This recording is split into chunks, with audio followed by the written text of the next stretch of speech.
Okay, everybody, welcome. Today, we are going to be talking about the power of re-deciding, how to stay focused, confident, and in control of your to-do list.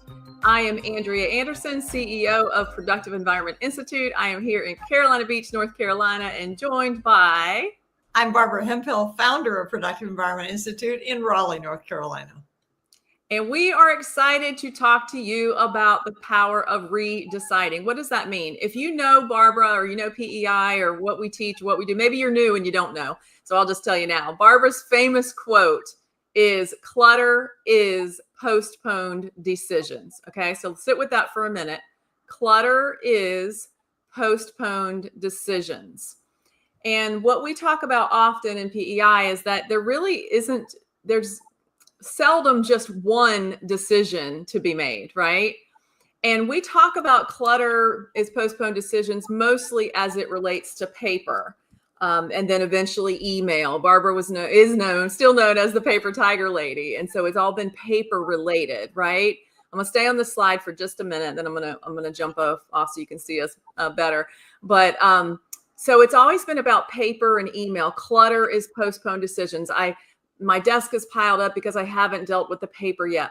Well, it also applies to your to-do list. It also applies to you could call it your to-do list, your task management system, things to do, whatever you want to call it. It applies there as well. And so now I'm going to remove that and come on so we can just talk to you guys. So one of our members of our Productive Environment Network posted a question, and I think he's probably watching. So hi, and thank you for the question. And he was asking about, how do you keep undone tasks from getting lost? Okay, so how do you keep undone tasks from getting lost? And I have to be honest, Barbara, I don't even know the answer to this question from you, but for years and years. I love technology. I love trying new things. So if there's a new tool out there about task management and systems and productivity, I'm trying it. So I've tried I have a list of them that I just sent out in one of our emails. So if you're not on our email list, make sure you get on it and we'll send it to you. But there's so many platforms, you guys. And not even platforms. There's handwritten to-do lists. I'm just going to read a few of them. Handwritten to-do lists, sticky notes, planners, wall calendars, whiteboards, cork boards, bullet journals, Kanban boards. And those are all physical. What I just read off were just physical. Then there's the digital ones. So see if you guys recognize any of these. Task management software such as Todoist, Asana, Trello, ClickUp, Monday, on and on and on. Then you've got project management tools, Basecamp, Smartsheet, Wrike, Notion. I think Wrike might be the only thing on this list I have not tried. I don't think I've tried Wrike. And then we have, there's built-in email task features. 2 years ago, I was all about Google Tasks. I was so excited about Google Tasks. Like I could get an email and I turn it into a task in Google and my calendar, and it worked. It worked until it didn't work. It worked to a point.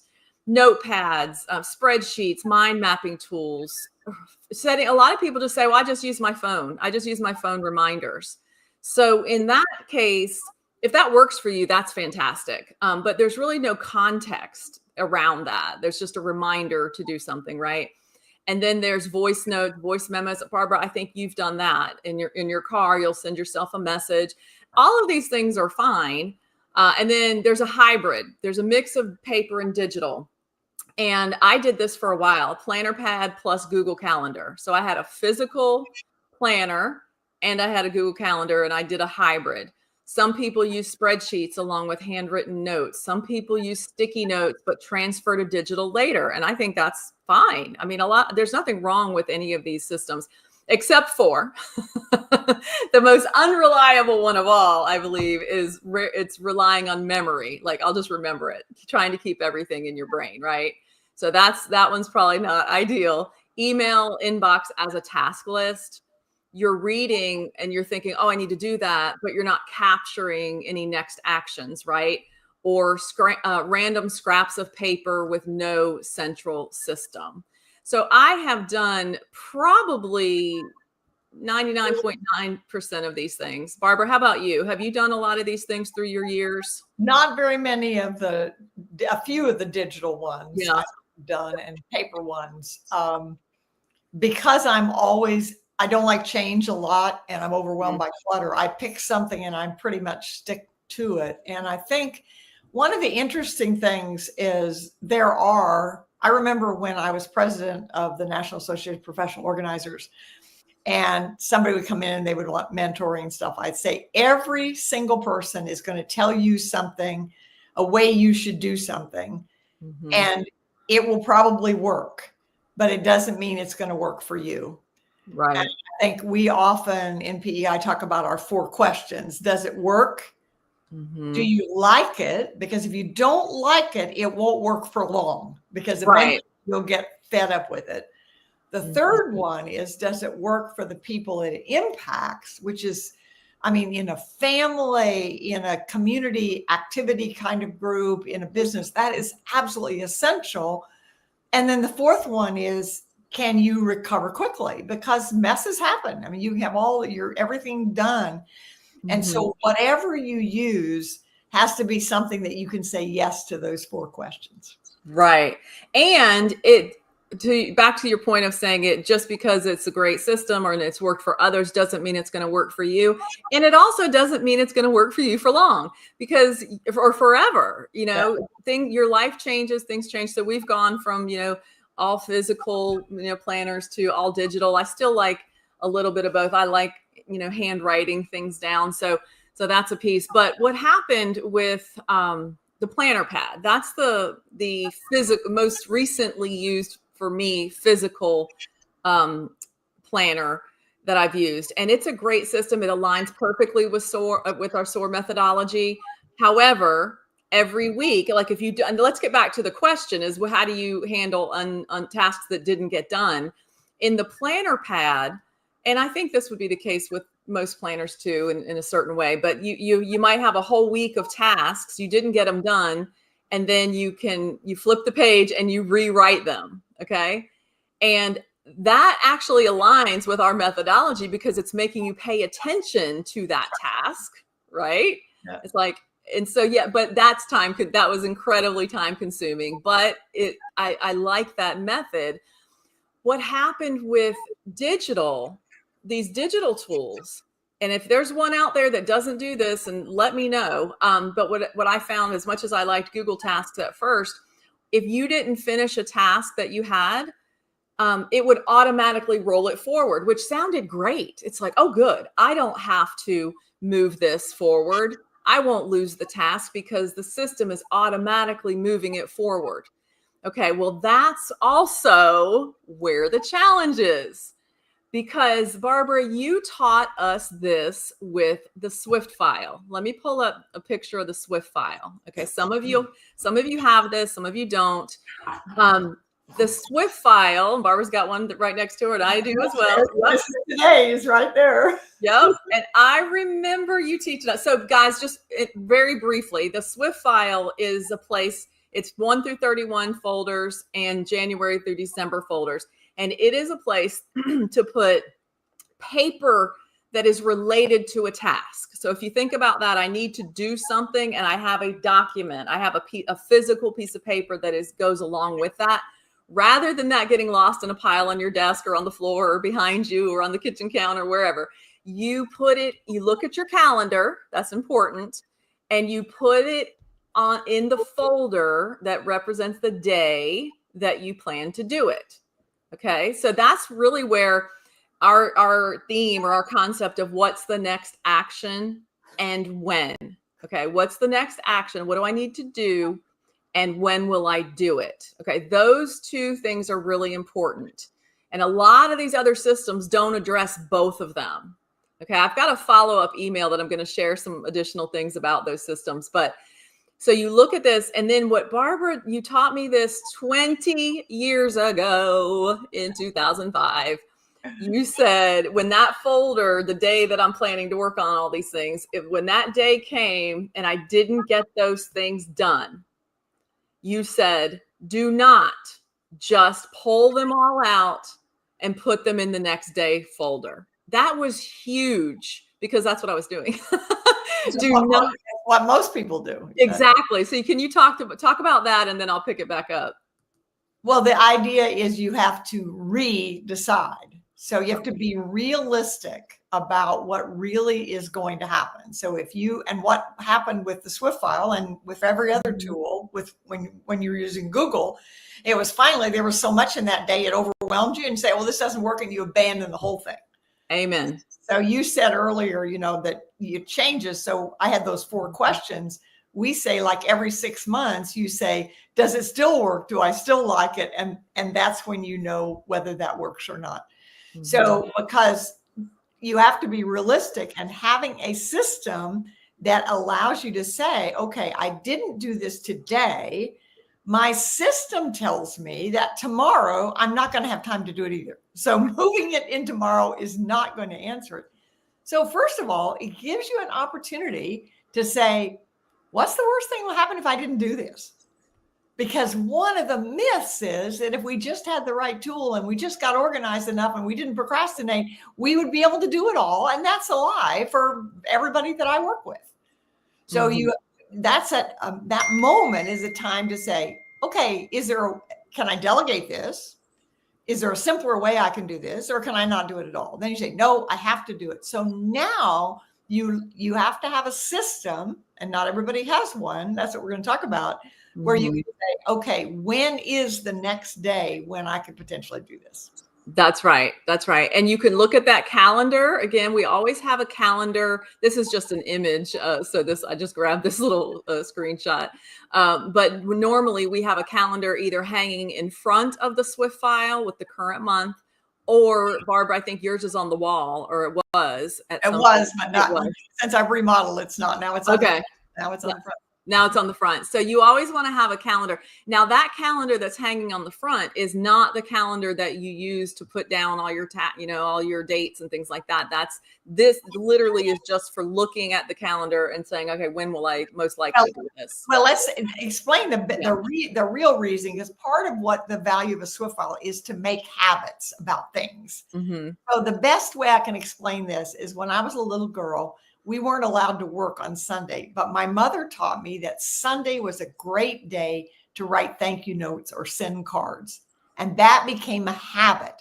And so for me now, to this day, when I see a card for somebody, or I want to write a thank you card or what like that, I will put it in Sunday. So having the calendar on the front says, when is the next Sunday? Sunday, yeah. I put it in that Sunday. And then if I don't get it done that Sunday, it goes in the following Sunday. Or if you want to get a habit, maybe you want to drink more water, or mine for once was water plants. Okay, I'm going to water plants once a month, or once a week on Monday. And for years it was Monday.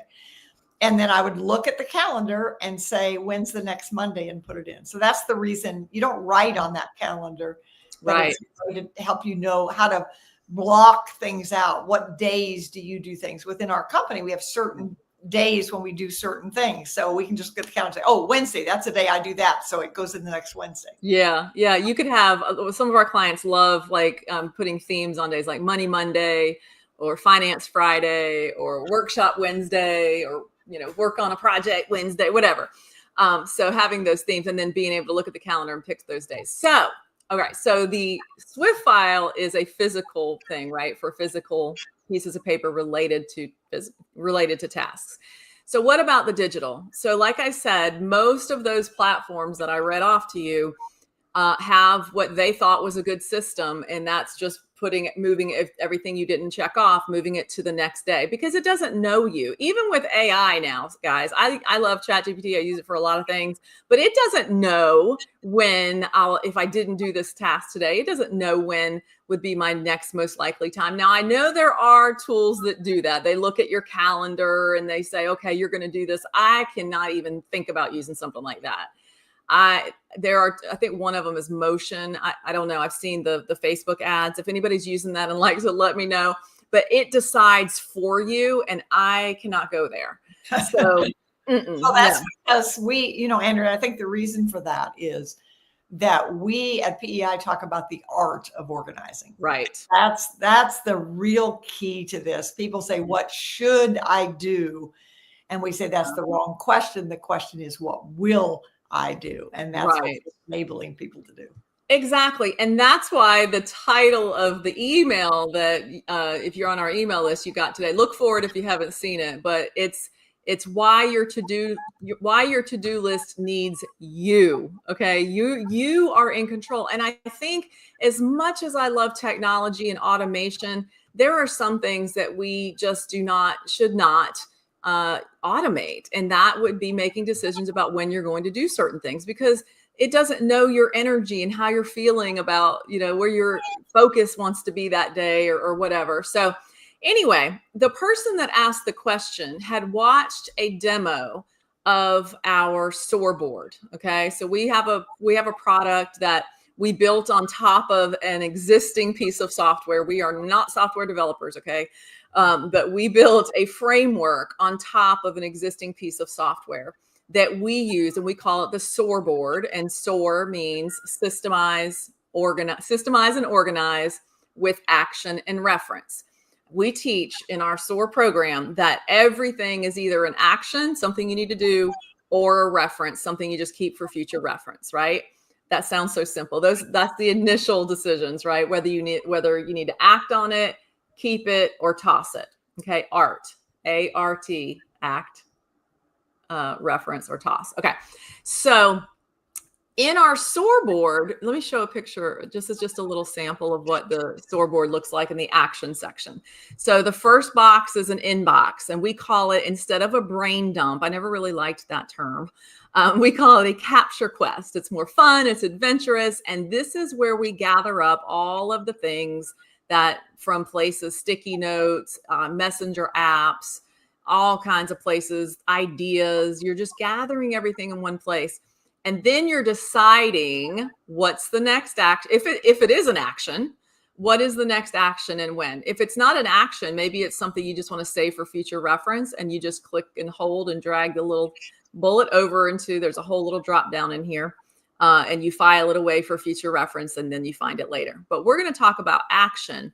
We actually have, it matches our calendar, where we have the months and then we have the dates of each month listed out. So if I'm just using this as a very quick example, that if you have a task today that does not get completed, then yes, you manually need to redecide when I'm going to do it and then move it to that date. Okay. So I'm just trying to be really simple with this and not get complicated with software, but then I would just quickly and easily drag it to the next date. In an automated system, and people might think, well, does it automatically move it forward? If it doesn't automatically move it forward, I don't want to use it. Then there are plenty of other tools out there for you to use that do automatically move it forward. We are not so much about the tool as we are about the process. Okay. And when you move the task yourself, you've redecided, I did not do that today.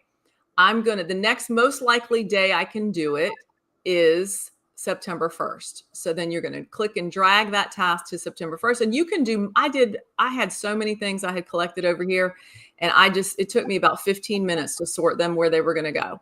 And then each day, or even each couple of days, you go in and you check off what you've done. And if you didn't finish it, then you move it to the next day that you're going to do it. So that is the act of re-deciding.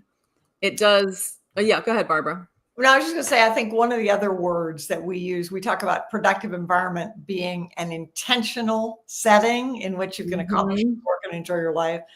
So that this is a way to be intentional about what's really important. And it causes us to slow down a little bit. If everything automatically moves over, then you're not involved in it.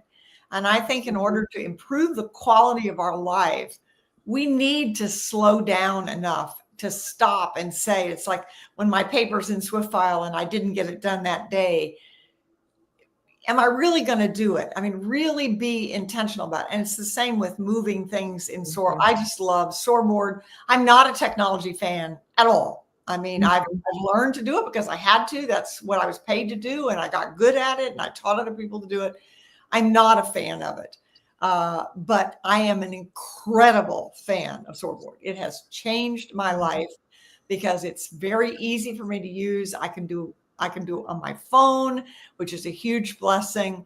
My favorite thing is to be able to be in my car. Andrea mentioned that I used to record things. I used to have physical digital recorders. I had a personal assistant and I had 2 digital recorders, and I would carry one in my car and I would dictate tasks and then bring it back to my assistant and we'd switch. I did that for years. Then I didn't have a live one anymore. We use all virtual ones, and I lost that ability. And I tried other things, but it just never really worked. And now to be able to pick up my phone and say, save to Swordboard, and it says done. And when I open up my computer, in my inbox is that message. And then keep in mind, and people underestimate the power of saying that every idea, everything is either an action or a reference. So in some cases, it was an idea for a podcast. So I go send a reference under podcast ideas. And in other cases, like, don't forget to call John. It's like, okay, when am I going to call John? And I can move it on there. It has been a godsend. I love it. Yes. Thank you, Barbara. And we're not even talking so much about, I mean, the tool is great, but the tool is built intentionally around our process and the systems that Barbara has been teaching for 47 years. So that tool, in fact, Barbara, you had, I don't have it out here anymore, but your little to-do book, you had a to-do book. It was about this big years ago, and I bought it in 2005. I had several of them. It was my first product in 1983. And it basically, when you created the Swordboard, what you did was you created a digital version of paper to-do book. And there are, if you go into a bookstore now, there are some things very similar to that, because there are people who prefer paper. Physical. In fact, I want to share. I have a brand new client right now who owns an enormous, successful business, and with over 200 employees, been in business 65 years, and wanted me to help her organize her office. And her systems, number one, she didn't know about PlannerPad. We got PlannerPad. Didn't know about Swiftfile. We did Swiftfile. She uses text messages and she uses her email inbox. That is completely, in some ways, I mean, we'd say to people, most people, your inbox is not your to-do list. It is for her, and it works because it's being intentional. And so we literally went through all the things on her to-do list and everything went in one of those 4 tools. That's the art. I mean, if somebody came to me and said, how would you organize? Well, you do it with a PlannerPad, you do it with a Swiftfile, you do it with your text messages, and you'd look at me, are you crazy? You don't have to. And she is thrilled. And she's been in business over 50 years. And this is something completely new, and she loves it. So this is the art. So the question is, what will you do? That's right. Barbara, Demetrius is the same way. He uses email and he deletes things immediately. If it's done or whatever, he deletes. It's immediately gone. Text messages. And if it's something to save, he puts it in his iPhone notes, and that is it. And that works for his business. That works for him. So it's still this, guys, it's still the same philosophy. It's what's the next action and when, and then, or do I want to save it for future reference? So a couple things I want to share, and then I'm going to read some of the comments here. Basically, the habit of redeciding keeps you focused on today's priorities. And also it's a reality, I think you might have hit on this. It's a reality check on what's even worthy of being on your list. If you find yourself in the case of the Swiftfile, if you find yourself moving that same piece of paper week after week, day after day, week after week, or in the Swordboard or in your task manager, that same task just keeps getting moved. That's a reality check for you to say, why is this even on my list? Is it important? If it is, then do it, right? We had a client this week who had the same tasks on her list for months. And she finally said, okay, I'm going to do it. I said, do it now. Do it when we hang up from this Zoom. When we get off this Zoom, do it. and then text us later or email us later and let us know it was done. And she did it. And she ended up saving a lot of money because she was paying for things she didn't need to be paying for. And she was just postponing the decision to make the phone calls to fix it. So anyway, with that said, think about what is moving forward over and over and over, and does it really even need to be there? It also builds confidence in you, in your system, because you realize you're putting your eyeballs on these tasks. Things aren't dropping through the cracks, right? And I love this piece here. This is important. So if you're taking notes, write this down. Redeciding forces ownership, okay? Meaning basically attention to that task. You either recommit, so meaning that means you move it to another date, or you release, which means delete it. So you either recommit or release it. Okay. Both choices are wins. There's not a right or wrong or good or bad. Both choices are wins because your list only contains what truly deserves your time. Okay. And then it gives you control by manually moving a task. It anchors it in your attention. I can't stress that enough. The automation of moving tasks forward, you have no clue what's going on, and you're not fully engaged in your own life, basically. Well, research shows, for example, that handwriting is better than typing, but with the scoreboard, you're seeing it, and so you're physically moving it. It's a manual action, which I think is very similar to the manual action of writing. That's exactly right. I would agree with that. So let's take a look. At some of the comments. We have Liz, who with Davidson Organizing, Davidson, North Carolina. She said, I use Planner Pad only for tasks I must do this week. I use Scoreboard for tasks and projects that aren't timely. But I've been using the Planner Pad for years and it works for me. Perfect. Wonderful. So you're a hybrid of the physical and the digital. Love that. And then Kathy says, Kathy Music, New Path Productivity. It is critical to get comfortable with deciding, redeciding, and acting. Exactly. Clutter's postponed decisions applies to both our physical and our digital world. Amen. And then she goes on to say, your tool should be narrowed down to the minimum possible to function effectively, and each tool should have a well-defined purpose. This helps with knowing where to keep and find information. Yep, very good advice there, Kathy. And I think it's one of the words which would summarize what Kathy said, which is critical, is consistency.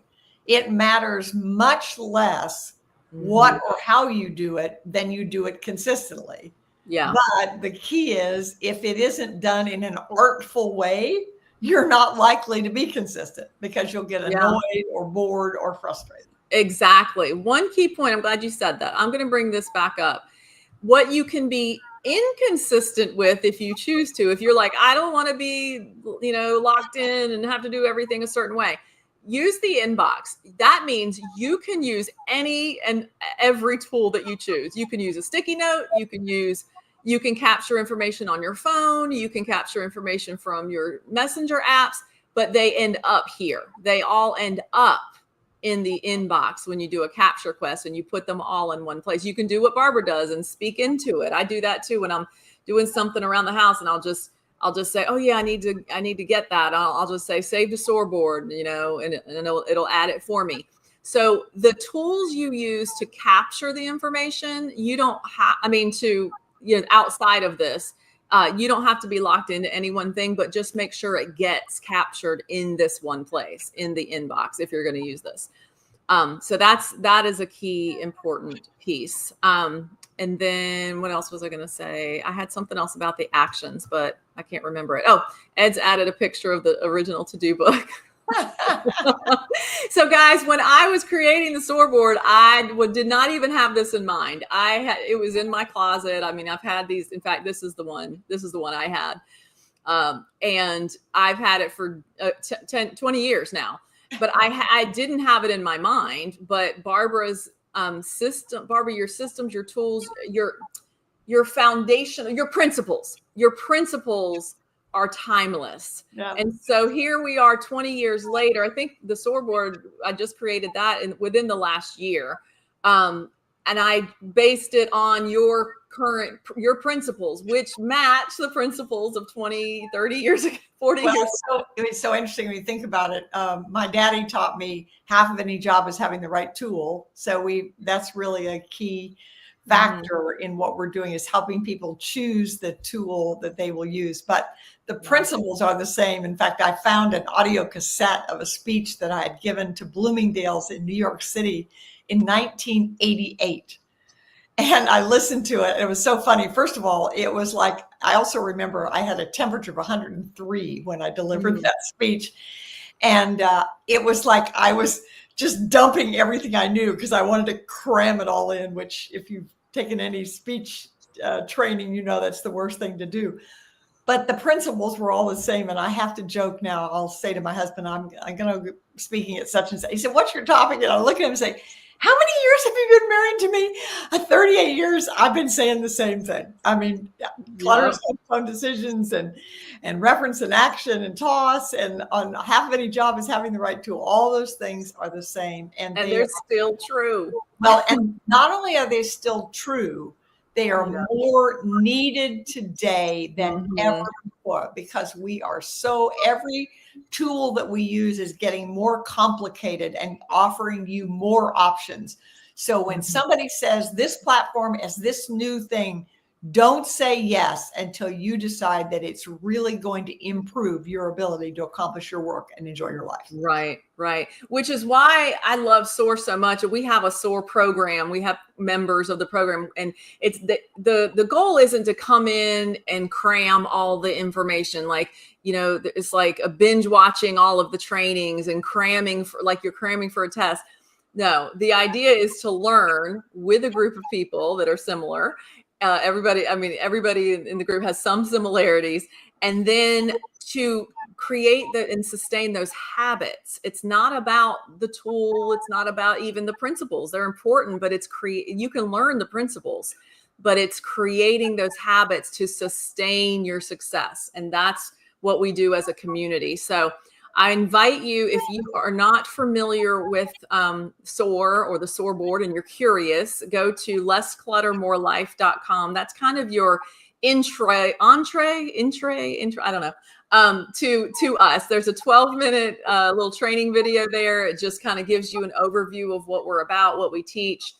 And then you'll be on our email list so you can start getting information about this, not just about information, but education and just helping you start just the process of organizing your life, basically organizing your business and your life. We call it the home office for business and life, right?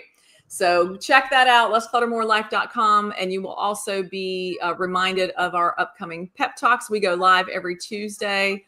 Unless we are not available, then we do a restream.